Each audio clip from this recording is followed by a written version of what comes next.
This is the J. Scott Outdoors podcast on Western big game hunting and fishing, brought to you by GoHunt.com Insider. Research faster, hunt more. Go to GoHunt.com/insider and use the J. Scott promo code when signing up to receive a $50 KUIU gift card. I'm your host, J. Scott, and I live and breathe hunting and fishing, spending half the year in the field experiencing God's creation. I hope you'll enjoy hearing about our adventures. Welcome to the J. Scott Outdoors podcast. Today we've got good friend Janis Putelis, otherwise known as, I don't know what Ranella calls you, the Latvian lover, and among other things. How you doing, buddy? I'm doing great. How are you? Good. I want to know why every episode of the Meateater podcast, Ranella has a new name for you. Is it just his way of saying how much he likes you? That's what I was going to say. I think it's just his way of showing endearment. You guys, I just got to see you guys not too long ago. We were down in Sonora, Mexico, and before that we did a podcast episode with the Meateater podcast, which I'm a huge fan of, and that was kind of fun to sit down with Dar and you and Steve and chat it up a little bit. Yeah, it was great. And by the way, we got a lot of good feedback from that podcast, and a lot of people liked, just hearing all the different angles and opinions from having so many great minds, mine not included, but so many great minds in the room, and especially like on the what would you do, if you were squirrel, what was it if you were squirrel hunting and then you found out some dude's got like a big buck, tag. Oh yeah, we were talking about the hunt. Was it let's see, it was the chuckers and deer hunting, and what would you do? Would you, is one hunt more valuable than the other, et cetera, et cetera. Yeah. And I read a lot of comments on that, and everybody's got valid points, but my best comment was, and this was a true story, a guy related, that he had a similar experience where he was out, I think, hunting squirrels or something in a plot of woods and ran into a guy that was deer hunting, and the squirrel hunter apologized profusely, whatever. Well, the squirrel hunter had a kid with him. Well, the deer hunter was like, yeah, don't worry about it, whatever. Well, the deer hunter made a point to catch up to him, like at the trailhead or parking lot or whatever it was, and say, look, bro, you have a kid with you. He's like, I don't care what I was doing out there, what I was hunting, what was going on. Whatever you're doing out here with that kid is more important. And I thought that was just it's hard to argue that one, For sure, yeah. I think getting kids involved is so important. And, to hear that story where the deer hunter chases them down and says, you've got a kid, that's more important. That's pretty cool to hear. I'm afraid that that's not probably going to be the response from all hunters, but that was definitely an interesting conversation, and I want to encourage my podcast listeners, if you haven't listened to that Meateater episode, to do so. And also, Janis, I want to give the podcast listeners a little bit of an idea, if they don't already know, how you and I know each other. My wife and I used to spend the summers in Vail, Colorado for, I believe, about 5 years. And now we spend a lot of time in Carbondale, Colorado. But a lot of that spending time in Carbondale is because Janis actually moved away. And Janis, we were actually scheduled to fish with another guide. And this smiling, tall, long-legged Latvian guy comes in and introduced himself as Janis, and we were actually had pre-booked another guide that was going to take us floating down the river that day, and so we were kind of like, what the heck, we special ordered somebody else that we'd fished with before and enjoyed fishing with, and then after that, we always wanted to fish with Janis. So Janis, how many miles do you think you floated in your career of being a fly fishing guide? Oh, man. I got to add a little, before I answer that, though, I got to add a little bit to your story, because I think somehow I knew either the night before that the other guide was he had other, I don't know if he was sick or if he had other clients that he had been, that were older repeat clients, which is why you guys got bumped off to the second tier to me. And but like I knew it was a golden opportunity for me. I was super stoked, but very nervous because it was like I knew that I had some good sticks, in the boat. But when fishing guides say that, they mean like they have anglers that can actually fish, and so it makes it nice as a guide because you're not doing as much coaching and stopping people's back casts and fighting knots and tangles all day long, but you also have a lot more pressure on you at that point because these people can fish. So now you can't like blame the fact that there's no fish being caught on wind knots and tangles and the flies not being in the water because they're putting the flies where you're telling them they're fishing the right seam. So if they're not catching fish, it's on you, So luckily we just put in, I think we fished a lower eagle on that first trip, and it just happened to be on fire. And so I looked like a pro. And I want to give a little tip to all prospective or like rookie type fly fishing guides out there. I was never like in the top tier of fishiest guides. I could catch a few fish and kind of figure it out, but there are other guides that caught just exponentially more fish than I did. But my truck was always clean, and I felt like I was always polite, and especially polite to the wives. And because the wives always liked me, they would always talk the husbands into booking me again. So I got a lot of work from basically just having a clean truck and being like polite to the wives and like helping them out as much as I would Jay. So because I was nice to Jay's wife, I believe that's actually why I got rebooked. Well, I don't even know what to say about that other than you're probably right in the fact that you do treat Jean well. And one story she always tells is a lot of times we'd be on the water, at daylight or shortly thereafter because we'd want to be first boat down. And that's kind of uncommon in the guiding world to have the client want to be up and firing away early. But Janis would always bring Jean a pillow in the back seat. So when we were going to and from the water, not to mention that he'd always have Jean's, whatever food and whatever specialty little drinks or whatever she wanted. So definitely a good tip to guides out there. But I think you leave something out there. You don't have a cigarette hanging out of your mouth, and you're not spitting tobacco in the bottom of the boat. And I've seen it all, and I think there's a level of professionalism with hunting guides and with fishing guides that, quite honestly, I think the bar could be raised a bit more. And I think certainly guides out there in their younger years, and even when they're their older years, I think there's professional guides, and then there's guys that need a lot of work in the professionalism category.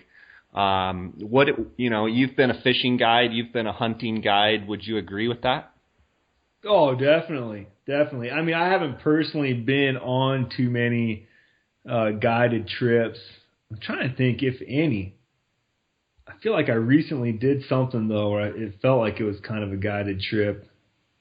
But, no, you're totally right. I mean, I was lucky that I always worked for, or especially in my later years, a very tight, well-run outfit down there now. It's called Vail Valley Anglers, run by John Cochran. And he always ran a tight ship and kept, his guides, looking good and I think on a pretty top-notch professional level, and didn't allow him to do the kind of stuff that you're talking about. Yeah, for sure. I know even to this day, I still float in the Vail Valley. I now have my own raft and just float a lot of friends and family and what have you. And it's definitely nice to see the professional guides out there, and they show up in their shirts. They're dialed in, and they look like pros, and they are pros. And I think that goes a long way, whether you're guiding fishermen or guiding hunters. Your appearance, and not talking about your physical, like are you a good-looking dude or a good-looking chick, or are you well kept? What I mean is, just keeping your program tight. And I find myself as when I'm guiding, I find myself lacking sometimes, and coming out all scraggly. And you got to tighten your program, especially if you want to have repeat business. And there's way more to guiding than just being good at whatever your craft is. You got to be able to relate to people, and sometimes that means sharpening up your appearance and cleaning your truck a little bit, and not having to clear the seat off and have the people shuffle their feet around a bunch of trash on your floorboard. So I think a lot of that goes a long ways. But yeah, Janis, you and I, we fished a lot of miles down the river and chased a lot of fish and had a lot of great conversations. And a lot of those conversations were our love for hunting. And it's Gene and I still talk about a lot of the things that conversations that would come up in our boat, and those are always things that I'll always remember for sure. You now are in Bozeman, Montana, which is another fly fishing mecca. Tell me about living in Bozeman and kind of how you like it there and how you see things different maybe than Central Colorado where you were before. I love Bozeman. It's definitely great. I don't know anything about I should say I don't know anything more now than I knew when I visited Bozeman to fish here maybe 10 or 15 years ago, just because I'm just not quite as into the fly fishing scene as I once was. Although I did fish the Gallatin, I believe, a couple days last late summer, and had some great fishing right there in the canyon. Caught some fish on Parachute Adams during a nice little BWO hatch. But I know that there's, Yellowstone is right here. There's so many good rivers right here, and I think as my girls get older, and we'll pull out the fly rod when they're ready to whip that thing around, and whatever kind of fishing they're into, I'm sure that's the kind of fishing I'll be into. But otherwise, Bozeman, man, it's it's definitely the happening place for, it seems like, for the little Western hunting industry niche. We have Mystery Ranch here, Schnee's Boots, Kenetrek Boots, Sitka Gear, who else? Stone Glacier. Our buddy Brendan Burns from Kuyu lives here, so I get to see Brendan every now and then. We hang out and have some coffee. I see Randy Newberg around town, so it's kind of funny. Mark Seacat from Seacat Creative, you see him on the street, so it's pretty cool like that. But I think I was telling you the other day, my social circle is so small now because of my kids basically dictating my social schedule, so I think I would have a whole different perspective if I was here with just my wife. Yeah, for sure. I mean, I know how I don't have kids, but I know how having kids and you work a lot, and then when you're home, you want to be home, and so I can totally understand what you're saying. But it is like, when you're in Bozeman, it's kind of like walking down the street. It's kind of a who's who of the hunting world, as far as the Western hunting world. At any given time, you could probably walk into a coffee shop there, or place to get lunch, and you could have, 7 or 8 of the top, guys in the country in the, filming industry and what have you right there. So that's pretty cool. I've been to Bozeman. I was up there with Jason Hairston of Kuyu on his elk hunt, and it was a really neat town. Hopefully one of these days I can come and crash at your place and bring the boat and come do some fishing out of your place and go fish some of those rivers. You come up and do that, and I'll knock the dust off my poles. Oh my gosh! The last time you said that, we were in Jackson Hole, and you came. I forget what you were doing. You were on your way to a shoot or something, going over to Ketchum or something, and you stopped in. And guys, you want to talk about a beautiful cast? I get Janis in the front of the boat, and and get to row him down a river. And he probably hadn't fished for a couple of years, and it was like 3 casts, and he's throwing 90-foot casts across the other side of the bank and doing a midair and catching fish on the run. It was an unbelievable display of. It's amazing when you row the boat and you have someone that can really, really cast and put the fly right where it needs to be. It just, in my mind, it makes your job as on the oars so much easier. But on the other hand, if you know the guy can hit every spot, he also expects you to have the boat in exactly the right position. So it was fun kind of getting to row you instead of you rowing me. It was very awkward. It was, wasn't it? Especially when I started barking out, telling you where to throw the fly. It just didn't seem right. Oh. Well, I'm trying to think what else I can good say about Bozeman. We love skiing at Bridger. Bridger Basin or Bridger Bowl is where we're taking the kids skiing every weekend now, and it's way cool to have a small little resort like that where you don't have to take a bus from your car to get to the ski lift. We just park and we walk right in, and Tell me what it's like to watch Ina and Mabel just cruise down the slope. I mean, it's got to be just unbelievable to see that come to fruition. Oh, man. I mean, my wife was thinking that, 3-4 years ago, she was thinking that she would never really ski again, now that we entered this phase of children in our lives. But now that Ina's 4 and she's, I don't want to say mastered, but cruising right down greens. And I think by the end of the season, we'll probably get down a blue run or two. I mean, like I was telling you the other day, my wife spends half the day just kind of with tears in her eyes because she's like, not only is she happy that she's going to get to ski again someday, but yeah, watching your kids do that and so happy that, they enjoy doing the stuff that you enjoy doing as well. So it's awesome for sure. The 2-year-old though, she's just standing on her skis. No matter what you say about skiing or try to teach, it's in one ear and out the other. So she enjoys going down the lift line and then looking up and waving at all the people that are going up the chairlift. So she's really not paying attention to what's coming at her as she's skiing down the hill. But yeah, it's got to be very rewarding to watch that. Oh man, it's so much fun. That's cool. What if in, let's say, 10, 11, well, maybe even sooner than that, what if the girls are like, I want to be a ski racer? What are you going to say to that? Are you sure? We talk about that a lot. I mean, it's a lot of that's going to come down to, what we can afford.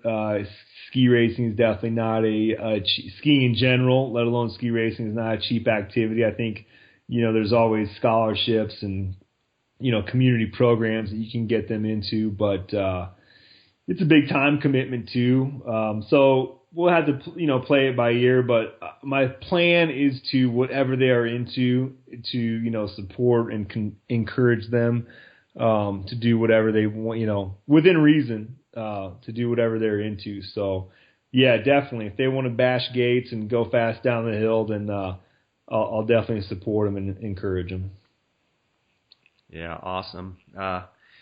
Janis, you are the producer of the Meateater television show, and I have to say I got home from the Western Hunting and Conservation Expo, and I had a couple of episodes taped on my TV and watched the mule deer episodes where you and Ranella were with Ryan Callahan, and looks like you guys had an unbelievable hunt, and it was really cool to see Steve, who I know has wanted to shoot a big mule deer for a long, long time. I mean, he said it on many, many episodes, and I believe I've watched every episode of the Meateater TV show, and it got really intense, and the look in his eye was something that was a little different than I've seen on most all of the other shows.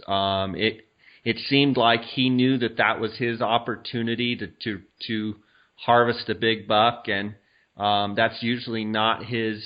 That's usually not what he's after. But he makes no. He says flat out that he's been wanting a big buck and wanted to go on a big buck hunt, and the intensity level, it was one of the best episodes I've seen. Talk to me a little bit about that as far as being the producer and being on that hunt and how that shook out. Well, a couple of things that come to mind, when I replay is one is just how fast it all went down. Ryan had told us that whatever, it's a good mule deer hunt. We were expecting to see deer and to see bucks, but we definitely weren't expecting to see, caliber of deer that Steve shot. So, to have it happen so fast is kind of, shocking. I think we had given ourselves 7 or 8 days to hunt, and, we had packed in there with, 4 or 5 days of food, and we did have one guy that was ready to run back to the trailhead to restock on batteries for the cameras when we needed it. But, we had packed in there quite a ways, and we were ready to, kind of to dig in and, hunt hard. And then for that to happen, so fast, I think he killed that buck on the 4th morning of the hunt, which is, I don't know, it's just kind of unexpected. But I think for it to happen, in the backcountry, out of a backpack, we couldn't have scripted it any better. Although I always try to write that kind of stuff when I do write the shows out prior to going. It really was just perfect, backpack hunting and, lots of action. We saw the bear, beautiful, beautiful country. It was sweet. It was an awesome hunt for sure. Let's take a quick break here, and then I've got some more questions to ask you in regards to that hunt. At GoHunt.com, we are restoring the heritage of the old and constantly redefining the new. We stay focused and put our efforts into redefining the future of Western hunting. What makes us special? What makes us different? We are the new breed of hunter. We are the customers that we serve. We are the innovators, and we are the future. Visit GoHunt.com/insider and join the movement. Use the J. Scott promo code when signing up and receive a $50 KUIU gift card. Since 1982, the Outdoorsman's in Phoenix has made it their goal to provide the very best customer service combined with the latest and greatest optics and accessories in the business. Outdoorsman's is the leading designer and manufacturer of high-quality tripods and mounting accessories for any hunter's optical needs. Go to outdoorsmans.com or call 1-800-291-8065 and use the J. Scott promo code until February 28th to receive 10% off all Outdoorsman's packs and pack accessories. Janis, I really like the chemistry when Steve is hunting with Callahan, and I got to meet Ryan at the SCI show. I was just up there for a couple days in Las Vegas, and it was good to see him. And, like I always say with Steve, Callahan seemed to be exactly the same in person as he was on TV. And I think that's so cool to see. And it seems like the chemistry there on that hunt with Callahan shooting his buck and going after a bear, but ended up shooting his buck, and then Steve getting to shoot a big buck. It was just kind of cool how it all went down. It was. And there's definitely, aside from, you and Dar and Steve and, a couple of my older hunting buddies from Colorado, Ryan's right up there with, people that you'd like to spend some time in the woods with. Just a, super positive guy to have around, never down, and, a good hunter as well, so we always have a good time with Cal. Yeah, sure. What, as far as glassing and such, you've done a lot of glassing with Dar and I and what have you. And what would you say, like, over the years of hunting with, the Meateater crew and what have you, and how does, Dar and I's, go high and glass. Does that ever play into your hunts with Steve? And if so, how does it? Oh, definitely. I mean, anytime you're hunting Western, more, and that's not necessarily true. I mean, even when I'm back east hunting turkeys, in Wisconsin, I'll try to find a high point, and if there's any sort of opening that gives me some distance to glass, like I will somehow, whether it's the first thing in the morning or midday, I'll be on that point using my binoculars, because there's just, you can't argue the fact that when you look with binoculars and let your eyes do the walking, you're going to end up seeing more game than if you're just cruising through the woods, and it doesn't matter where you are. So we do as much of that as we possibly can. I'm trying to think. I mean, we were antelope hunting in Wyoming this past fall. Obviously, a lot of spot and stalk there. We went to British Columbia to look for grizzly bears. We also had goat tags, and we wanted to do a lot of sit up high in glass, but unfortunately, we were basically stuck in a cloud for 9 days, and we weren't doing any kind of hunting really.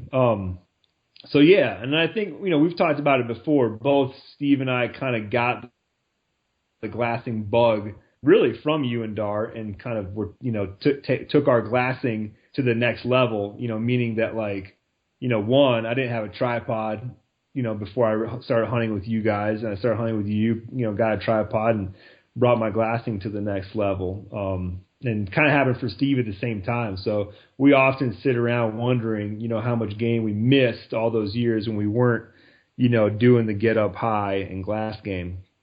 But that being said, we definitely love and I personally do love my still hunting. And sometimes, in Colorado, I mean, you've seen that country where, around where we used to fish, it's thicker a lot of times than the open country of Arizona or whatever. It could just be a certain mountain range and the way that, it's, put together. But there's definitely large expanses of, whether it's aspens with leaves on them or, fir trees that you're just not going to glass into. And really the only way to, go in there and hunt it is to go and still hunt it. And I definitely enjoy that, because I just feel like it's a different skill set, and I'm maybe just a little bit more tuned in, kind of involved in the hunt when I'm kind of doing that creepy crawly through the woods and really monitoring the wind, and just that little bit of unknown that I don't know that there's that there could be an elk or a deer over the next ridge. That little bit of unknown is what maybe makes that just a little bit more exciting or a little bit more fun than, say, glassing something up and then I know it's over there and all I have to do is basically complete the stalk, peek over the hill, and my reward or the goal is right there. It's the whole stalk, I don't have to be on my tippy toes like I do if I happen to be still hunting that same distance or whatever it might be. That and then that goal is either met or not met there at the end. You just don't know, but you kind of have to be, your mind has to be focused in a way where you're thinking that goal is going to be met at any moment. Yeah, so you're kind of constantly on your game, and you constantly have to be aware of what's going on. I really enjoy getting up high and glassing for a long period of time. But, you bring up a good point, and another way that I like to hunt as well is I just love to hike a ridge line and, creep out to a point and glass down in a basin for, 30, 40. That's one thing I like about sheep hunting is sheep are usually pretty visible most of the whole day. They don't really hole up where you can't see them. So I actually move a lot more sheep hunting than, say, I do coos deer hunting. And I love walking ridge lines where I can go out, look in one basin off one side, glass down all below me, then go back up the ridge, top back. Now you're looking off in a completely different direction, off another point. and kind of do that all day. And if I can make a big loop up a ridge line or go work way up a ridge and then walk my way back, you actually can cover a lot of country if you move and you glass and you move and you glass, which I think is different from what you're talking about, where you're like still hunting, kind of through the aspens, and you're kind of coming up over a ridge, and now you're looking into a new basin. But I think covering country is important no matter what you're hunting, and I think that's part of the adventure of not knowing what's on the other side too. Do you feel that too, where you just want to explore and want to see what's out there? Oh yeah, definitely. And I think that's sometimes the hardest part, to pulling off a good still hunt is moving slow enough and not, because now with GPSs, it's like even when you're still hunting a ridge and you're in a thick patch of timber, you can look at your GPS and know that within whatever it is, 300 yards, you could walk out and peek over the ridge line and look into the open meadow or whatever it might be, So there's always that, I guess that just, in the back of your head that you can do that. And it's hard to be patient enough to hunt through that, whatever patch of ground it is that you've chosen to hunt through. I think the difference is kind of in the distance that you might encounter your inquiry, because I do the same hunt that you do all the time, just working a ridge and just like peeking down into little holes and whatever. And, you hope, you might catch a deer at 50 yards, but you could also glass them up at, 3 or 4 or 500 yards, down the hill somewhere. In which case, you don't really have to be on your best behavior. You can just kind of peek over the ridge top, and if he's 400 yards away, the chances are that they're not going to see you before you see them. But I think when you're in that tight kind of situation of like, if I see anything, it's going to be almost within bow range kind of a still hunt, that's when, it really takes the maximum level of skill for still hunting. When, because the wind's got to be right the whole time too, because at 50 yards, if you get a wisp of wind on your back, pretty much everything out ahead of you for the next 100 yards just blew out of there. For sure. All right. What is the fascination with these squirrels? I mean, listening to you and Steve talk about it, it's like Dar and I talking about, trophy coos deer or, I just got to hear this. What is the deal? I mean, tell me about it. I got to hear more about this. For me, I can only speak for myself. I think Steve's got a whole different set of experiences with squirrels. I mean, he's done it for so much longer. I mean, he hunted squirrels growing up. I did not. My dad was strictly pretty much a big game hunter. And so we never, I think I shot one rabbit, before the age of 18. And I know for sure I didn't shoot any squirrels before I think I shot my first squirrel at maybe the age of, definitely past 30. So in the last 7 years. But it's a couple things. One, it's casual. So you don't have to be, act like on your best behavior and just like still hunting and like super, because you're not just looking for one deer. You're trying to kill whatever. Maybe it's 4 or 5 if the limit is, or maybe it's 10 squirrels in a day. So it's like you can be casual out there and just be enjoying yourself for just what it is. Just being out there in the woods, like enjoying the sound of the leaves or the sunrise or whatever it might be. It's not like this weight of like, I gotta fill my elk tag today kind of a feeling. It's just a little more relaxing, I guess.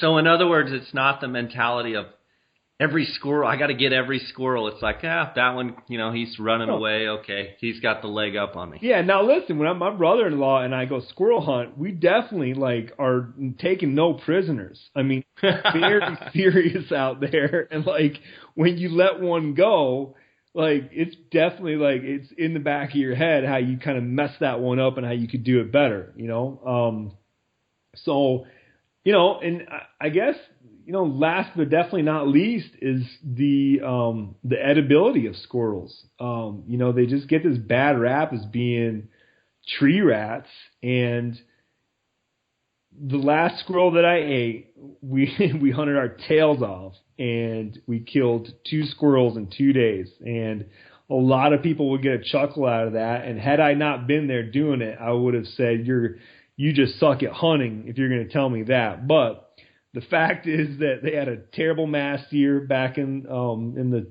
mid southeast part of the country last year. And when I was there, it was cold. So the squirrels didn't have much to eat, and it was cold. So they were pretty much, taking very long naps and only stirring, as they say, for a few minutes in the morning and a few minutes in the afternoon.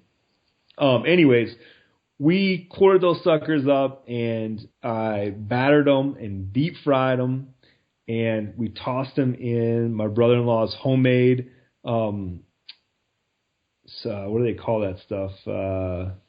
Sweet chili Thai or sweet chili sauce.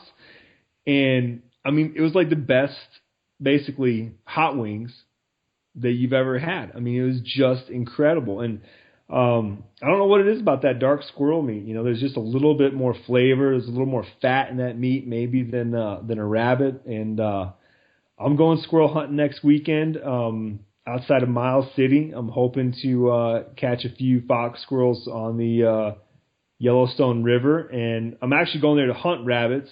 But I can tell you that I'm more excited about shooting a few squirrels than I am those bunny rabbits. Let's take a quick break, and I want to ask you what your rifle of choice is. Yep. Have you guys heard about PhoneScope? PhoneScope is a privately held company that makes custom-molded, precisely engineered smartphone digiscoping adapters. Photographing wildlife has never been easier. Take digiscoping photos and videos from your smartphone and share them with your friends. PhoneScope stands behind their product with a 100% money-back guarantee. PhoneScope is the future of digiscoping. Get yours now. Use the JScott16 promo code and receive 10% discount on all purchases.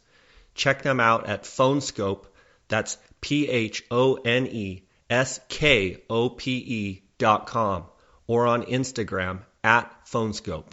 Wilderness Athlete is committed to improving the health and quality of life for the outdoor athlete by providing field-tested, scientifically validated nutrition and sports performance products. Check them out at wildernessathlete.com and use the JScott promo code to receive 10% off any order in February 2016.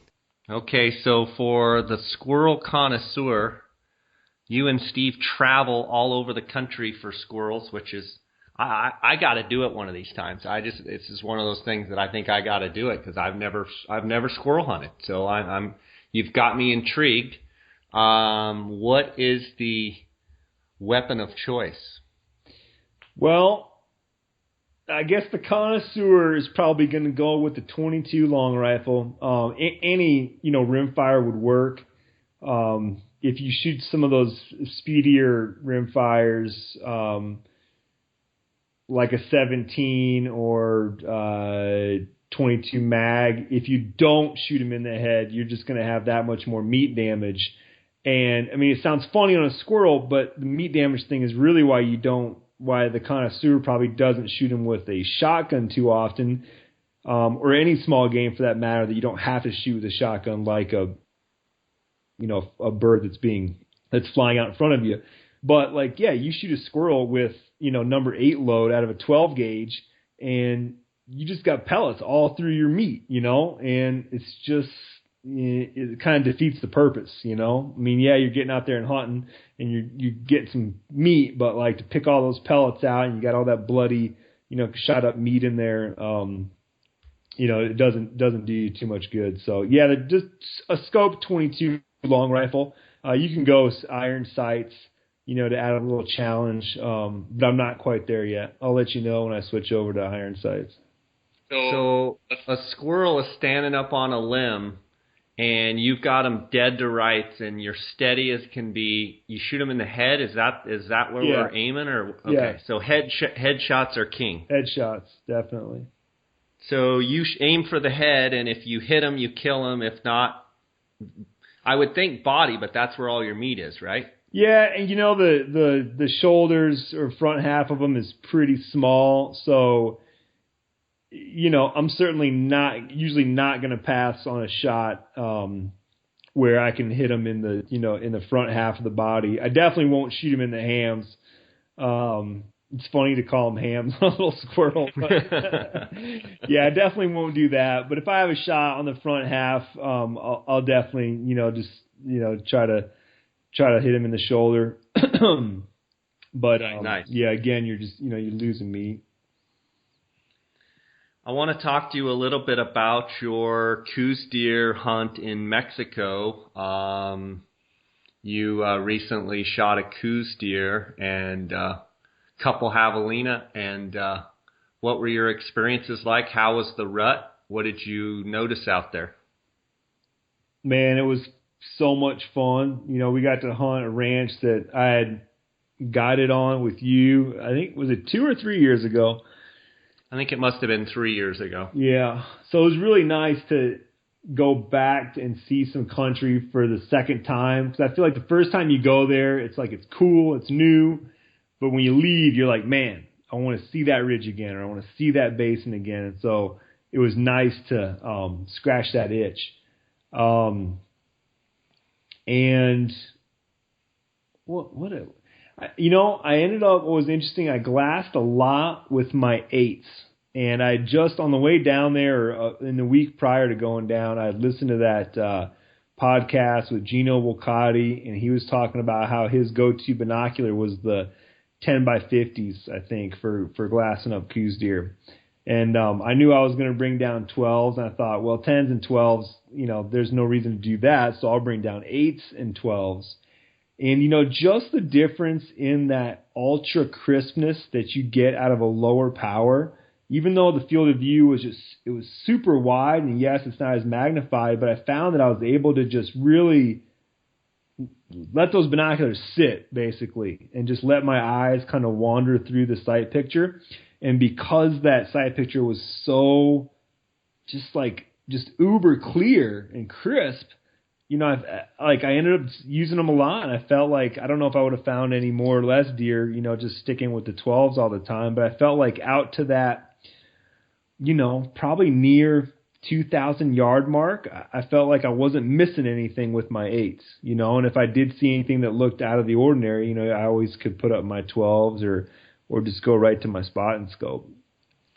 So when you're looking at a hillside with your 8s, Janis, and let's say it's first light and you're looking, are you swimming around in your binos with your eyes, or are you panning aggressively across, sweeping across the ridges, or kind of what's your plan of attack? How do you approach it when you're panning, say, first 30 minutes of light? Yeah, well, another reason I like those 8s, and I feel like it's so easy to do if you just put the 12s up right off the bat, is that, and especially with Coues deer, it's like you just, until you have walked up on 100 of them like you have, I have to walk up on 99 more of them to go, oh, that's right, they only weigh 100 pounds. These are very, very small animals. And you just, when you're looking for them, even when you see them, you think you're looking for a bigger animal, and they're just not that big. So even at 300 yards, right down below you, because we're always perched on some,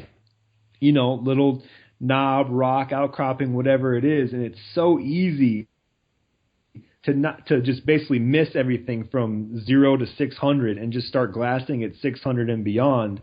And that's what I always try to remember. It's kind of like when you show up at the river. It's like the good angler always fishes that little bank seam first and picks off a fish or two before he goes and puts his feet in the water and just goes right for the big main bubbly seam. You know what I mean?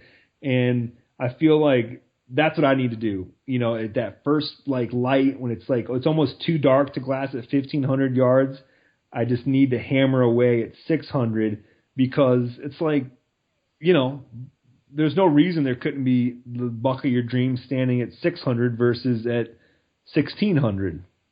But yeah, with the 8s, my eyes were definitely just moving more in the binos, and I try to just constantly remind myself, take my hands off my binoculars. Don't move your binoculars. Just let them sit there and let that hillside breathe, and let the deer make a movement that you can see, because it's like no matter how many times I glass over that hill, if that deer is motionless, he's 10 times harder to pick up than if he happens to twitch his ear or move his head or, whatever it might be. That little bit of movement, especially for a, rookie Coues deer hunter like myself, that's what, 9 out of 10 deer, or probably more, probably 99 out of 100 deer that I'm glassing up, it's because they moved. I think you and Dar glass up a lot more Coues deer that are, completely motionless. And that's just something that comes with,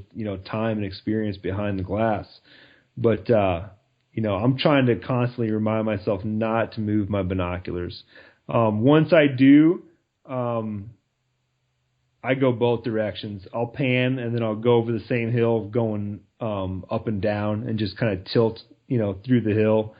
I think you bring up a good point there, and I think it needs to be said that, letting your binos kind of do the walking for you. I think a mistake that sometimes a lot of people make is they're constantly touching their binos. And that one of the reasons why I like a pan head over a pistol grip style head is I feel like the pan is a lot smoother, and at any given time when your binos are moving, you're going to miss the ear flick. You're going to miss those deer moving and doing what deer do. And so, Janis is talking about not touching your tripod. I know at times I set my panning adapter, I set my settings up on my tripod head so light that literally I can just have my eyes in there and literally not even touch it with my hands and just move it back and forth side to side with the, the bridge of my nose. And, I think when I'm sitting there for, say, 45 minutes and I'm panning great country and I'm not seeing deer, I usually tell myself, slow down. And it's amazing how usually within a couple minutes of telling myself, slow down, boom, I pick up a deer that was standing there the whole time and I was just moving too fast. Now, with that being said, Dar and I both, we love to, power glass and really, pan back and forth aggressively. And, there are times for that, I think. But certainly if you're not seeing deer, a tip I can give is slow down, get your, like you said, get your hands off your binos and let your eyes really get into the glass and really soak up everything that you're looking at there. And when you get in that zone, you'll see a bird kind of flick off, off a tree and bounce down on the ground, or you'll see a little rabbit way off, mile off. You see a rabbit move, and you're like, what is that? Oh, it's a rabbit. And once you kind of get in that mode, that's when you start picking up those, those bucks that are kind of shaking their head that are bedded in the bush, or, a doe's ear flicking, or a tail, or what have you. And that's what I love about Coues deer, though, is they are a challenge at times to see. And even when they're standing in the wide open, sometimes they just blend in. If they don't move, they're hard to see. Oh, man. And we walked through so much grass that was 4 to 6 feet tall. And when that little 100-pound deer is in that grass that's coming up to my chin, I'm sorry, you're just not going to see that thing, Yeah. So this year it seemed like there was a lot of vegetation too. I'm not sure how it was where you guys were at, but I mean, when they bedded down, it was, it was tough to see them for sure. Yeah. Janis, what kind of turkey plans? I know you've been bitten by the turkey bug, like I've been infected with. You got any specific turkey plans, or is this going to be a big year for you on turkeys, or you got other things going on? We are going with the Meateater crew. I believe it's still pending, but a turkey hunt in Oregon. And my plan is the producer of a hunting show is to, if I can afford it, is to usually have a tag in my pocket just in case the host gets it done, with time to spare. And especially with a turkey hunt, we all know that you can, a lot of times you can, if I have a day left, I figure it's worth me having a tag in my pocket for that one hunt, because it just might happen, especially after hunting it for 3 or 4 days and hopefully knowing kind of what's going on. But my main turkey hunt plan is to hunt Montana for the first time this year, probably hunt out east in the big wide expanses of Custer National Forest, and probably first week of May to pack up the whole family and go out there and do some camping. So I think I need to find another turkey hunter that wants to come along, so that if I take my wife out in the morning, someone can stay back and camp with while the kids are still sleeping. Because with one kid, with the oldest, I think I could probably still call in and kill a turkey, but with the two of them together, that's a tall order. They better run in fast, right? Yeah, totally. I've heard that sometimes you can get lucky out there in eastern Montana and get some pretty agreeable birds. But yeah, man, I'm looking for, I'm bummed I'm missing my eastern turkey hunt probably this year, just because I love hunting them in those thicker woods. I feel like you really have to be on your turkey A game back east, because even where I used to hunt in Nebraska, the country's open enough where you can glass up birds, and if you're a sneaky kind of a hunter, you can usually, we call it bushwhack them, and basically, do the loop on them. You don't have to worry about the wind, and you peek over the ridge, and you got your turkey at, within range of your shotgun, and you kill your bird.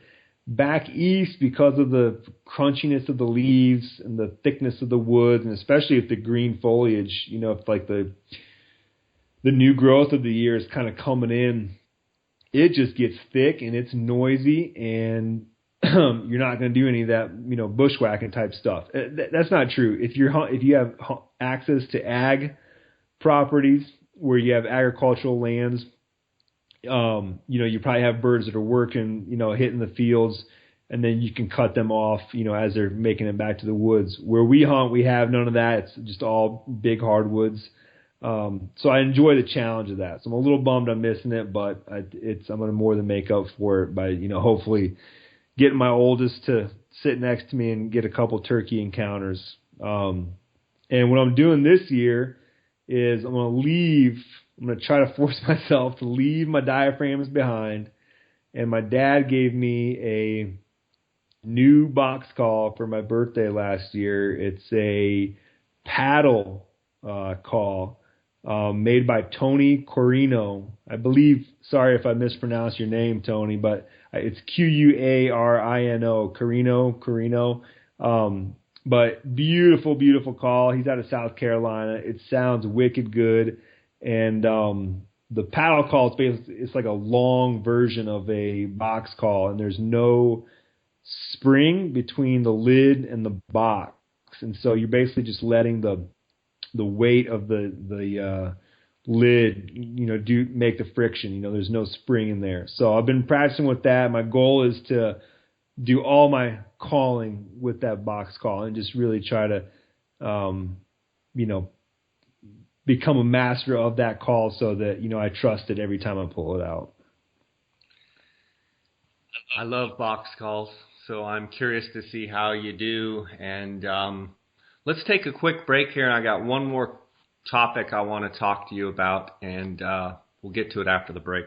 Utah Hydrographics is in the water transfer printing service, and they are open to whatever you can dream up. Choose from a wide range of camo patterns, designs, and colors. Whether it's guns, bows, tools, rifle stocks, vehicles, steering wheels, fenders, dashboards, paint guns, fishing rods, cups, tripods, watches, knife grips, helmets for a local sports team or for your motorcycle, picture frames, mailbox, animal skulls, you name it. they can probably do it. Utah Hydrographics loves taking things that are general looking and turns them into something that looks fantastic and eye-popping. Give them a call and see what they can do for you and receive up to a 10% discount by using the JScott16 promo code. Visit them at utahhydrographics.com or on Instagram at Utah Hydrographics.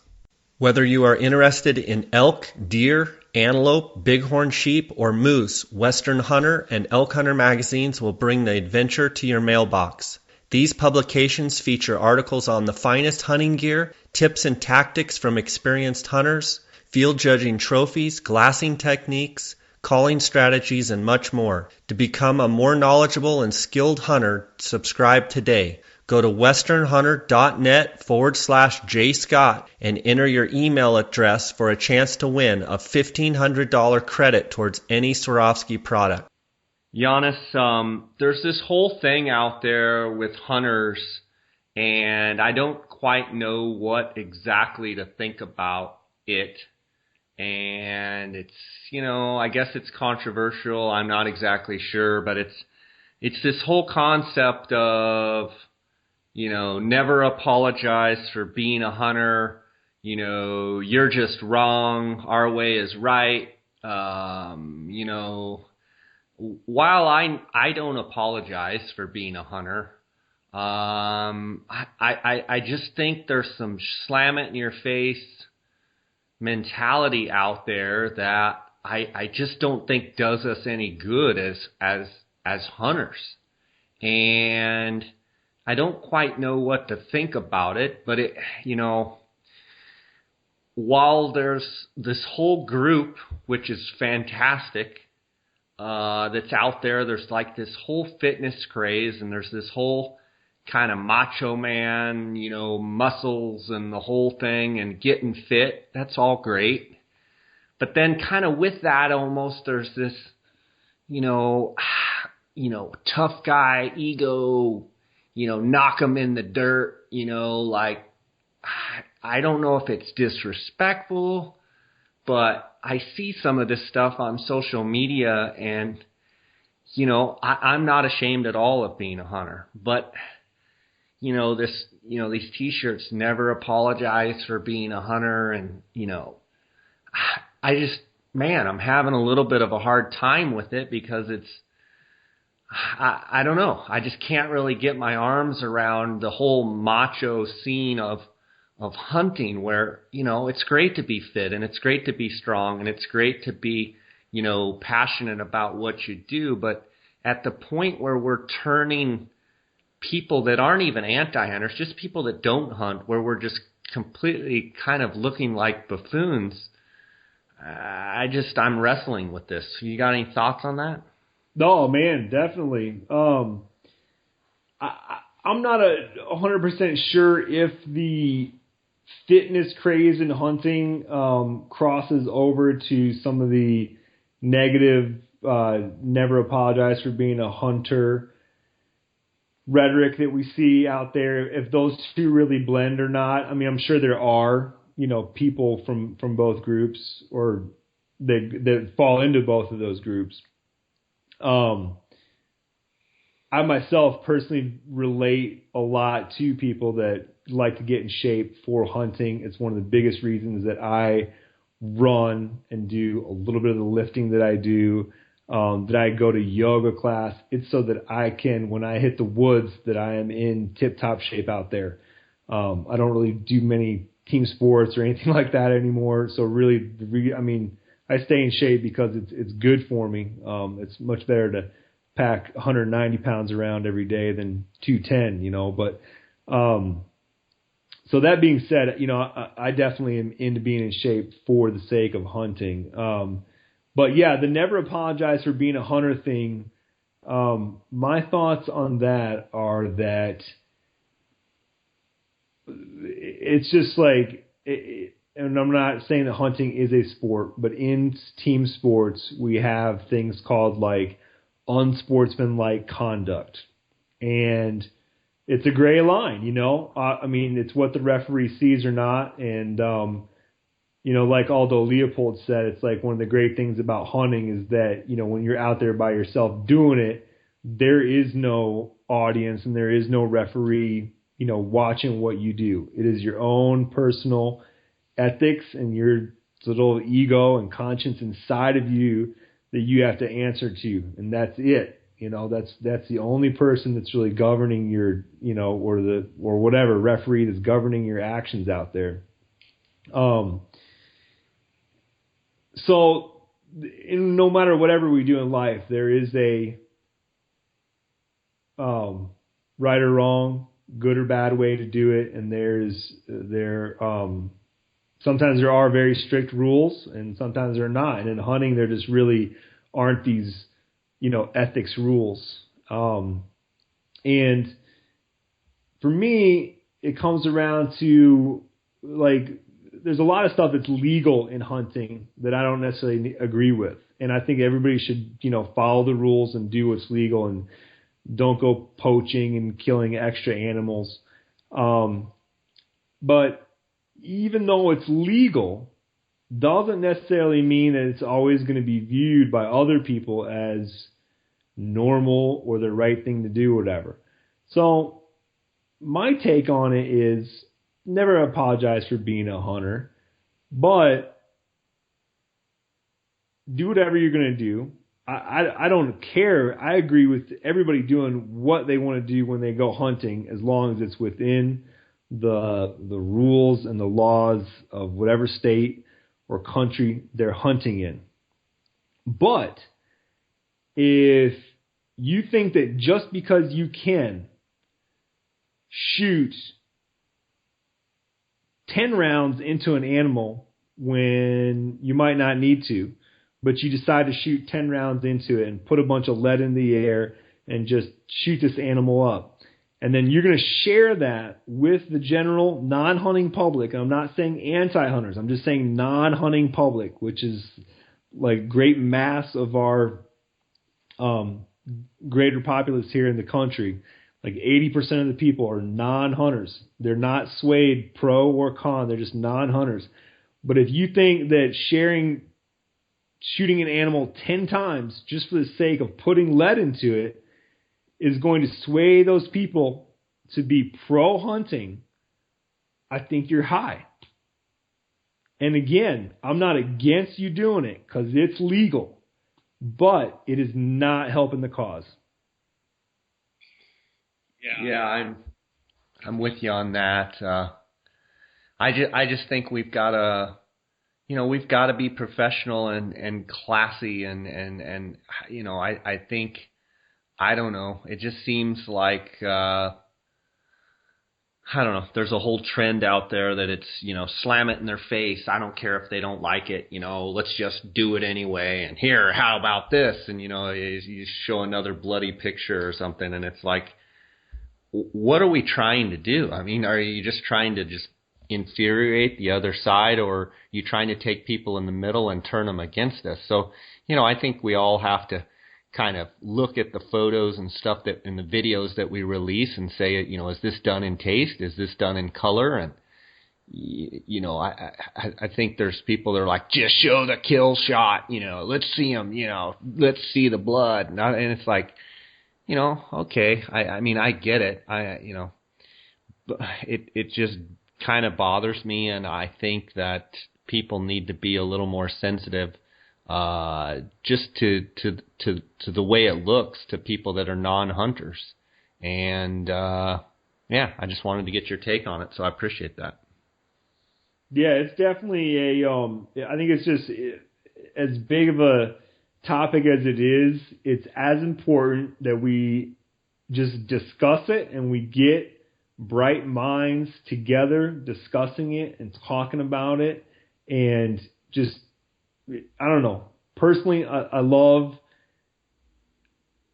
just gaining knowledge and thinking about deep thoughts and trying to figure this stuff out and how it relates to me and how it's going to relate to my family come down the line. And it's just healthy to talk about it. And some people want to get mad when we even just bring up this conversation. And so I applaud you for, bringing it up. And I hope that you, ask future podcast guests, the same question, to get everybody's take on it. For sure, buddy. It's been awesome having you on tonight. What's up with the Hunt to Eat T-shirts? I hear we got some new prints out there, California shirts out there. I hear with a pig on it. We do have a California Hunt T-shirt. I saw it on Facebook tonight, and it had like 100 and something thousand views or something. Joe Rogan had it on. I know he's got Cam Haines on his podcast today. And what's the story? Yeah, Hunt to Eat. Many thanks to Joe and Cam for giving us a shout out there. All that stuff helps so much, that free advertising. But yeah, it's funny because to me it was such a perfect fit because the California flag has a grizzly bear on it. Brown bear, whatever you want to call it. So to switch it out with a brown wild boar, I like that style because when someone sees that shirt from like 20 feet away, they think you're just wearing like a California flag T-shirt, It's very nondescript, but you get closer and you're like, oh no, that's actually a wild boar on your T-shirt, and your shirt says Hunt to Eat California. Like, that's kind of cool. So I was really into it, but I found that a lot of Californians are like, really? A pig? You couldn't have given us like a deer or an elk or something. I hope I didn't bum out too many people. And, we're already talking about doing another California shirt because although they have a small percentage of their populace is hunters, there's a ton of people that live in California. And thus, even though it's a small percentage, they have a lot of hunters with a lot of voices, and they've been emailing us. So we're already thinking about another Cali shirt. But I'm real excited because I'm hoping in the next 2 weeks we're gonna have a turkey hunting T-shirt. Nice. Yeah, which ought to be just in time to get everybody fired up for turkey season. I know I'm fired up. So Hunt to Eat, are we talking, what's the website address? Is it with the number 2 or TO? It's not. It's with TO, but if you type in HUNT numeral 2 EAT, you should also be directed to our website. So the real website is HUNTTOEat.com, and you can also type in HNT, the number 2, eat.com. Yep. Both? Yep. And you're also on Facebook, right? Or HUNT numeral 2 EAT. That works as well. Our Instagram handle is HNT numeral 2 EAT, Hunt to Eat, just like on our license plate T-shirts. And then Facebook is just Hunt to Eat without the numeral. Nice. Facebook. And sales are going well? Yeah, it's like just when the fun little project kind of turns into work kind of thing. Thanks to Ranella, right? Oh, yeah, definitely.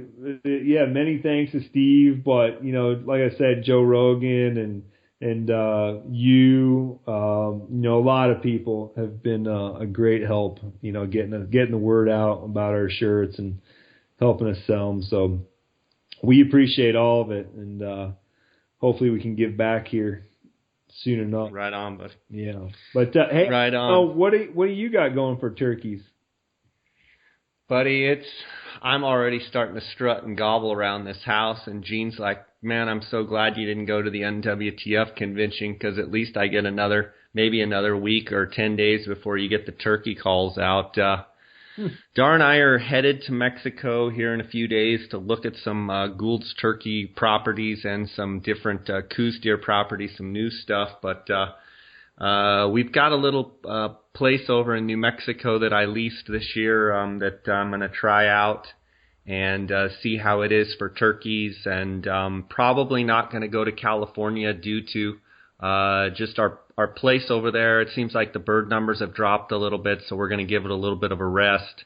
And my nephew, he now lives here in Arizona, and my other nephew, Will, is in Alabama at school. So probably not going to start off the year in Cali, but got a bunch of Arizona hunts. Fortunate to be guiding the auction Gould's Tag Hunter that paid great money for the tag. It goes right back on the ground for our Goulds here and for our turkeys here in the state of Arizona. And I'm going to head up to the White Mountain with some friends like usual. And also going to head down to Mexico. I've got a slug of hunters there between the first 2 weeks of May. So I think we've got about 20 birds